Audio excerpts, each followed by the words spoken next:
Boxcast. Just a solo one today. I don't got anybody to bounce off of with this one.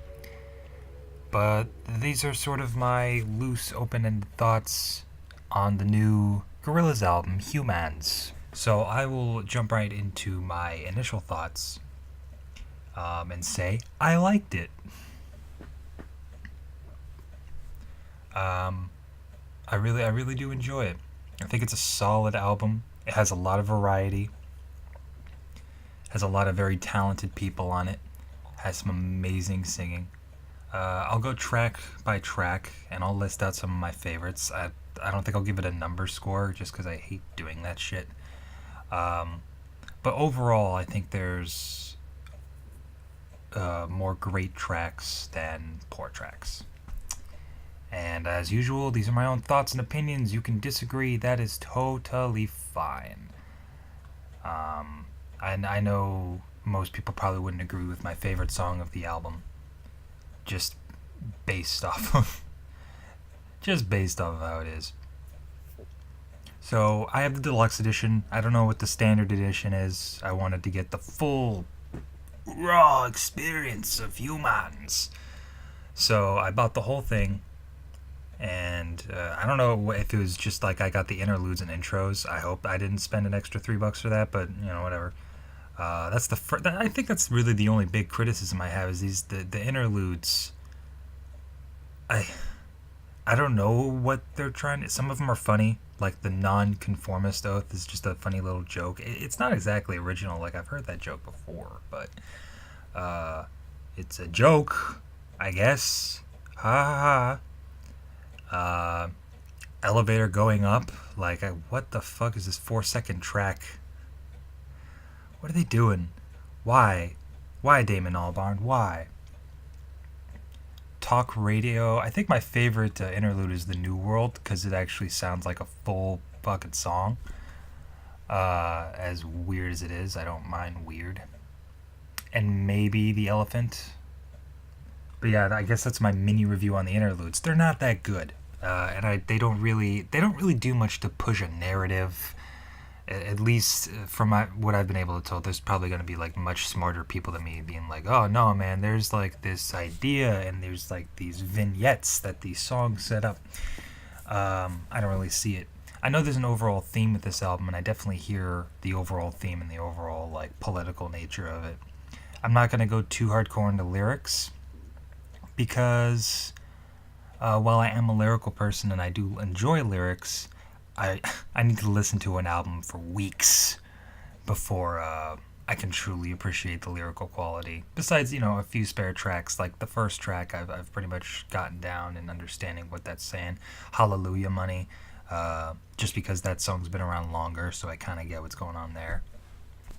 So yeah, don't expect some in-depth, like intelligent, like these are what the songs mean, man. I'm solely out here to kind of talk about the music, the structure, the singers, my personal favorites, the album as a whole, stuff like that. So we're just going to start right from the beginning without the intro and Ascension. And I fucking love this song.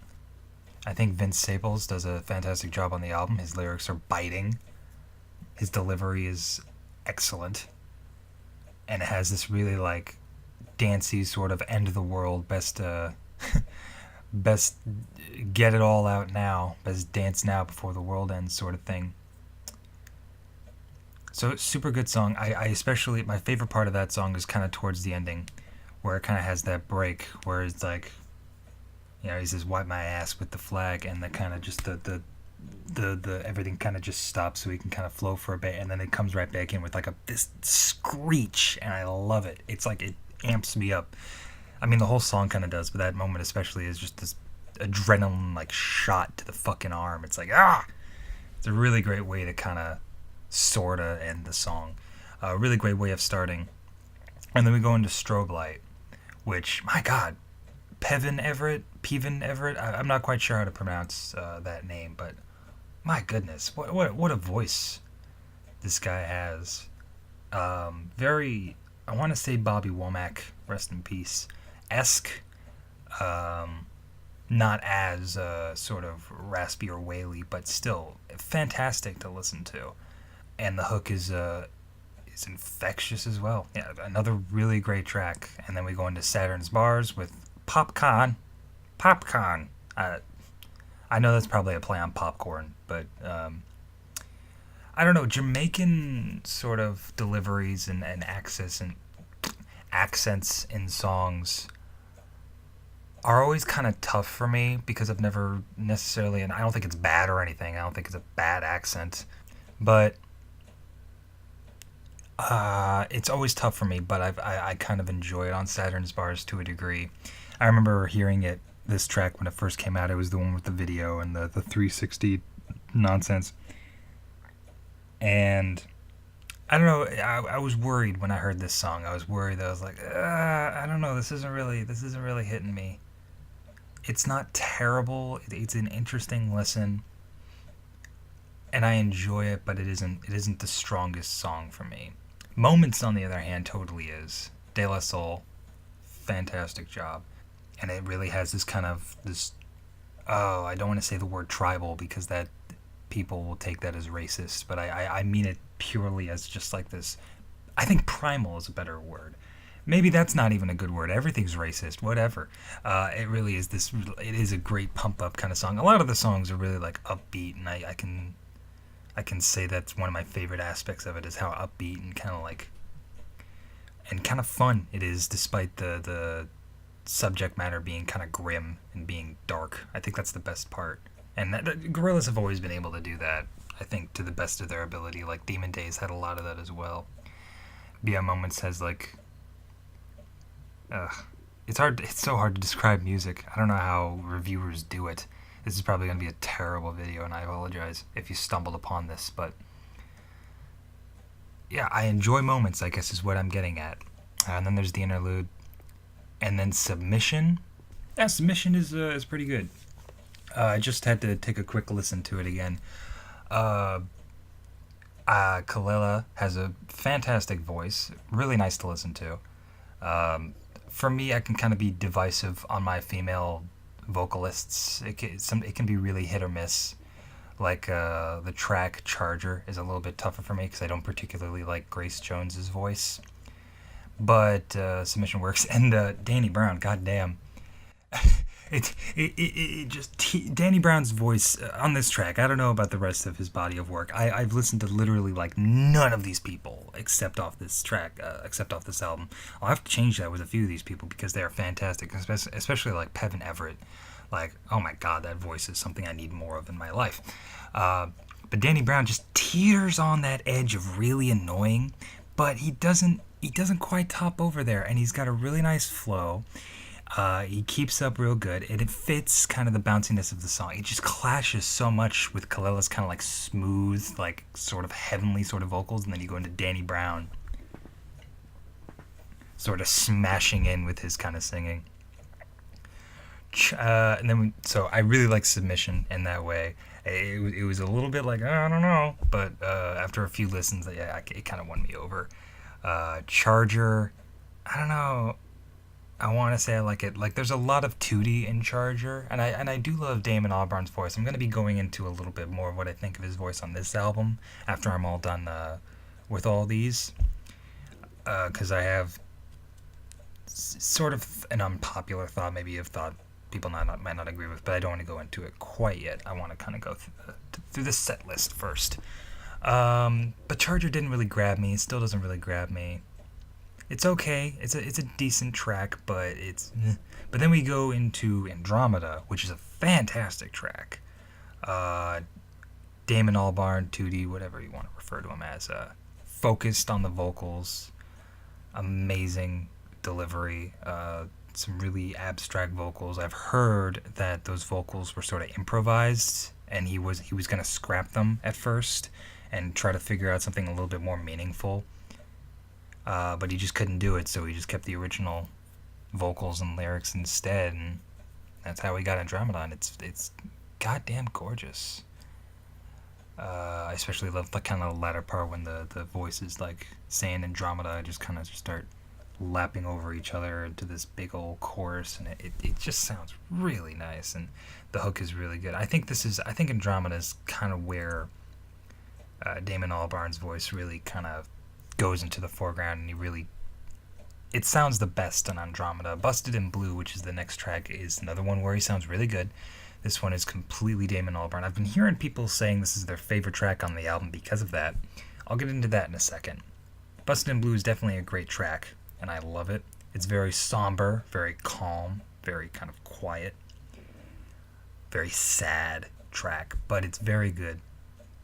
I'm going to be saying very good a lot. Like, I am so bad right now. It's 1 a.m. when I'm recording this. I just kind of wanted to get this out. Great track, though. It's really hard to criticize a lot of these tracks because they're either like, that's fine. There's nothing really I can say about it. There's a couple of tracks that I can say that I don't like. But then we get to Carnival. And oh my god, Carnival.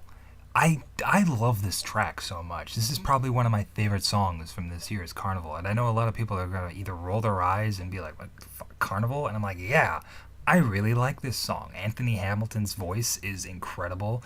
The production, the bass, the thumps, like that kind of cut in and out of places without much reason. I really love that. There's this booming bass that kind of just shoots through the song. It's just... It really hits. And then we go into Let Me Out, and Let Me Out is also fantastic. Like this little block is just probably my favorite point of the album, and it's like right in the middle. Oh my god, I don't know. There's two people on this one. I don't know them, so I'm not even gonna bother. Is Mavis Staples and Pusha T. I don't know whose voice is what, so I'm not even gonna be like, oh yeah, I really like this person's voice in particular. They're both fantastic on it. Oh god, I think this is another single that they released. It's another really great track, one of my favorites. Then an interlude, and then Sex Murder Party, which I'm lukewarm. I don't necessarily not like it. I like the murder, murder, murder, murder, and it just keeps going down. I really like that. I like how it ends on that, and it kind of just distorts and goes kind of weird towards the end. But I kind of just space out throughout Sex Murder Party. I kind of just, like midway through, I kind of just forget I'm listening to it for a little while. It's a shame because it's pretty much the high point of the album and then the low point of the album, because I really don't like She's My Collar. I just don't. It's just not an interesting song. I don't know. I can't really put into words why. It's just boring. Tootie's vocals ain't doing nothing for me. Kali Uchis, I know she's really trying, but she doesn't stand out among, like fucking Kalela and other really prominent singers on this album. So She's My Color is kind of a forgettable song. It's kind of I think it would be one of my least favorites on the album. And then we got an interlude, and then Hallelujah Money. Now this one is a really divisive one. This is a track that I think people either love or they hate. Like, I personally really enjoy this song. The hook, I know people are like, what hook? And it's like the Hallelujah Money that gets stuck in my head all the time. It feels like this church procession, like this big this almost sermon. I don't know. I don't know what church songs are called. I'm gonna call it a sermon. And this big thing. I don't know who the what's his name? Benjamin Clementine. His voice is just passionate and heavy hitting, and it grabs you right away. I know a lot of people don't like it. I remember his voice being described as yawning, just like a really long yawn and stuff, and I'm just like, ugh, it sounds amazing to me. It is an acquired taste. It's one of the weirder tracks on the album. I mean, for that reason, it's going to be divisive.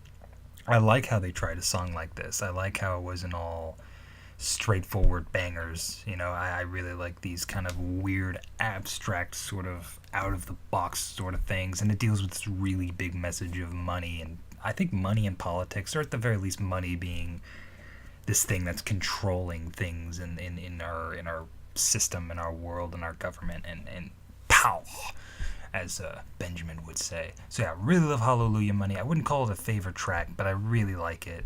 It's really weird, and it kind of just goes all over the place, and I love it for that. Again, I understand why people wouldn't like it. it's very out there, but I personally like it. And then it's followed up with "We Got the Power," and I really don't like this song. The lyrics are so fucking cheesy. It's like, we got the power to love each other, guys. We have the power to do that. It's like, fuck you. It's like, I like that there's a little bit of a happiness sort of thing, and it's not all dour. But my taste is like, if it's to the point where it's kind of cheesy, where those lyrics are. Musically, it's fine. It's kind of forgettable. I kind of hate the collective like choir. Like in places the choir voice works, and We Got the Power, it just doesn't. And for me, it was super forgettable. So, not a fan of We Got the Power. Another one of my least favorites on the album. It's just so. Ugh. Next up is The Apprentice, which, holy shit, The Apprentice is such a good song. Like Apprentice, Carnival, Let Me Out. I'm kind of just listing all my favorites as I go. I'll make sure to recap at the end. The Apprentice is so good. Really catchy. Really slick beat. Just...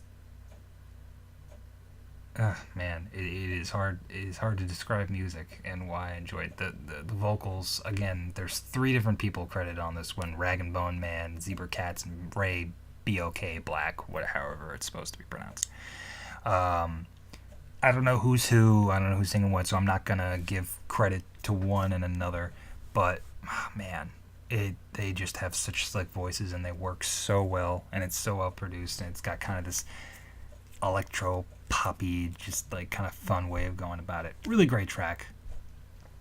Next up is Halfway to the Halfway House, and Peven Everett, whatever, makes a return on this track. His higher register. Well, no, he had a higher register on. Yeah, the song. Wait, maybe he didn't. No, this is definitely his higher register. It sounds good, but I feel like the album sort of starts to run out of momentum, and this is kind of like the mark of when the momentum sort of runs out. It's still a good track. It's more chill. It's more laid back. It's got kind of that otherworldly sort of almost space choir sort of sound to it. It's very grand, but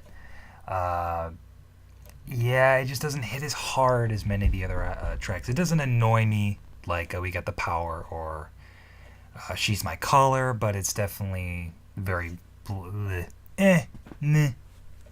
So not much to say on Halfway on the Halfway House. I think it's a good track. I don't mind listening to it. It's definitely not a skip. Next up is Out of Body, and this is another very challenging track. I feel like this is a track that might grow on me, but it kind of starts out as this weird phone dial service thing. And I don't know, I don't feel like it goes enough places to really be that interesting. It has a very minimalist, downbeat, sort of chill way, and I think it's Kilo Kish, whatever. I'm terrible with name pronunciations. Especially with made-up words. But yeah, I feel like her delivery is fine, and it's sort of a stilted feel. It's not, and again, it's kind of like Halfway to the Halfway House, where it's not necessarily bad, it's not necessarily a skip, it's just sort of, you know. I don't know. I'll have to chew on this. The last half of this, the last 4 songs in particular of this album, I've listened to them a couple of times, but they're still sort of, I don't know, they're kind of the most forgettable part. That opinion might change in the coming weeks when I listen to it a little bit more, but for what it is right now, yeah, I don't know. I'm not really feeling this one. All right, next up is Ticker Tape, and this is a downbeat track I can kind of get behind. Damon Albarn is on the front end of this particular track. Carly Simon's voice is quite nice, and Kali Uchis, however the fuck, I gotta stop saying that. Offer really nice vocals here. This is a downbeat one I can get behind, and I think this is a grower track, but I really don't have much to say about it really right now. And then finally we have Circle of Friends, which is a really great Jeff Mangum track, but unfortunately, with here, it's a really weak closing song. Doesn't really go anywhere. It just kind of floats in and floats out and fades away, and I don't know. I don't know. It kind of just leaves you hanging. Doesn't really have a satisfying sort of punch to the ending like you would get with Pirate Jet or even the title track Demon Days. It's really just kind of a meh, and that's it. So yeah, that's the album. As you can tell, I'm mixed leaning towards positive. I really enjoy this album. I enjoy a lot of the guests, not necessarily all the guests, but I enjoy most of them. I think most of the tracks are great. I think the first like 3/4 of the album is probably the best part, and it just starts kind of like kind of fading away. I feel like they could have just chopped off these last four tracks and just ended it with, or so, maybe the last three tracks could have just chopped those off and just ended with Halfway to the Halfway House, and that would have been a great way of ending it. Or even The Apprentice. It would have also been a really nice way of ending it with the two songs per interlude sort of thing. Kind of weirded out that an album that has an intro and interludes doesn't have an outro. That's usually how it's done. But whatever. Demon Days didn't have an outro, so fair enough. So yeah, apologies if that was rambly or not really that informative or kind of weak commentary on the tracks. I don't want to make huge, sweeping, big statements on this stuff because I would rather people kind of listen to it and kind of figure out what it means to them on their own. But I do want to say what I like and what I don't like at the same time. So, favorite tracks on this album would probably include. If I was to show this album to a person to give them an idea of what the best aspects of it, I would probably show The Apprentice, Carnival, Let Me Out, Ascension, Strobe Light, Andromeda, and Busted in Blue. Those would be the tracks that I would show them. Hallelujah Money is a little bit too divisive to show to a person. It's like, you would like, it's like, I like it, but it's understandable that people would be like, oh, what the fuck is this? But those are the most accessible songs. Those are the songs I think people would like the most. And those are my personal favorites, too, so there's a little bit of a bias there. If I were to pick a favorite track, it's kind of just Carnival right now, although The Apprentice is kind of picking its way up, I gotta say. But yeah, Carnival was the one that stuck out to me the most.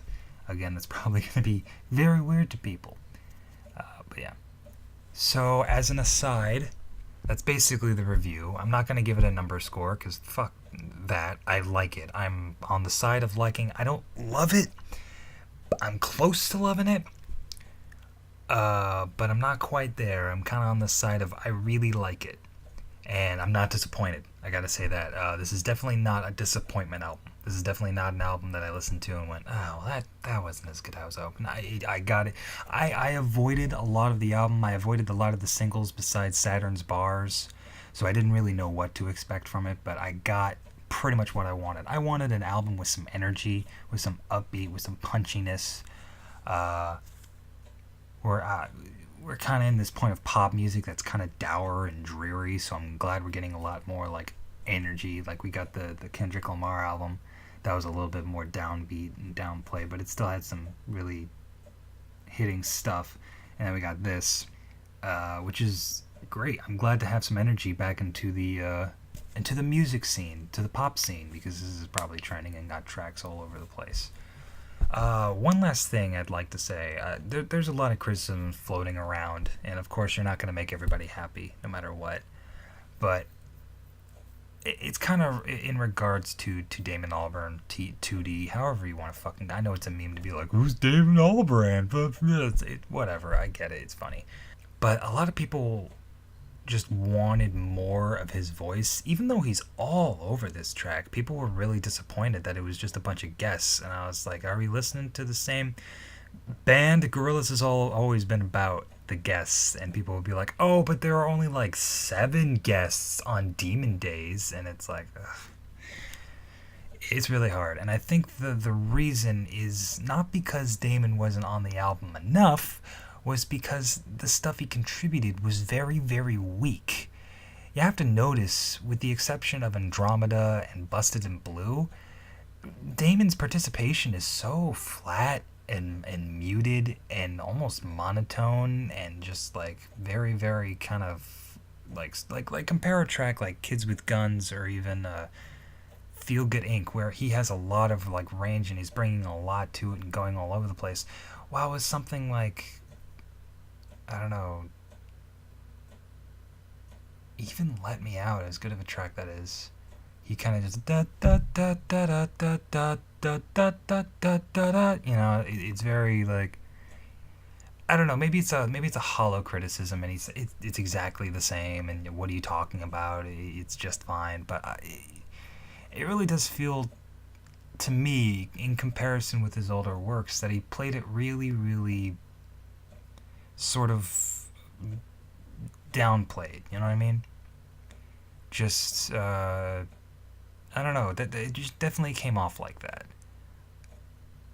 And again, there were exceptions. Like Andromeda, he really, really belted it out and busted. Not belted it. He's not like going fucking Barbra Streisand or anything, but which is a reference to the album, motherfucker. He's not going all out crazy, but he's bringing some range and he's bringing some different sounds.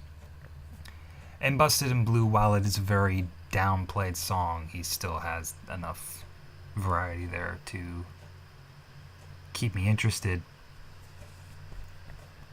But he's kind of overshadowed by these heavy hitting singers. These singers with like, just, they got a punch to them. Kevin Everett, De La Soul, Rag and Bone Man, you know, these incredibly just versatile. And that's not to say that Damon's a bad singer. Of course he's not. He's a fantastic singer, in my opinion, of course.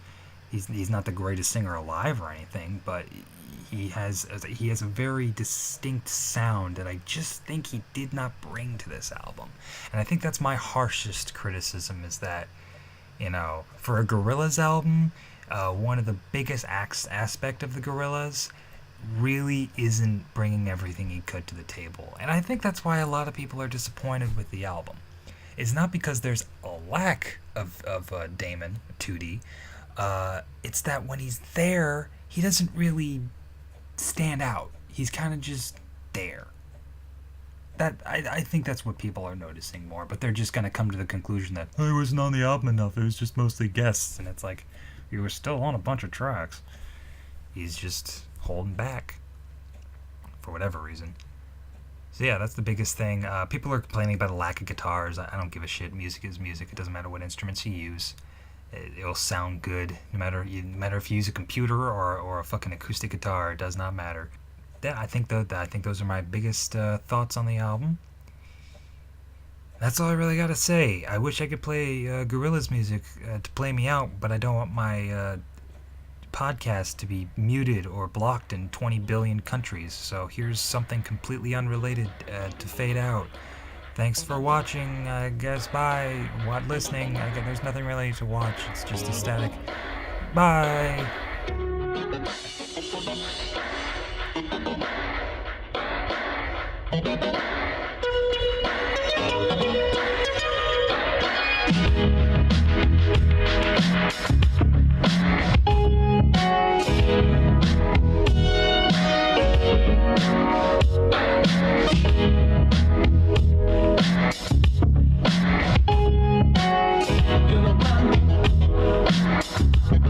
You're the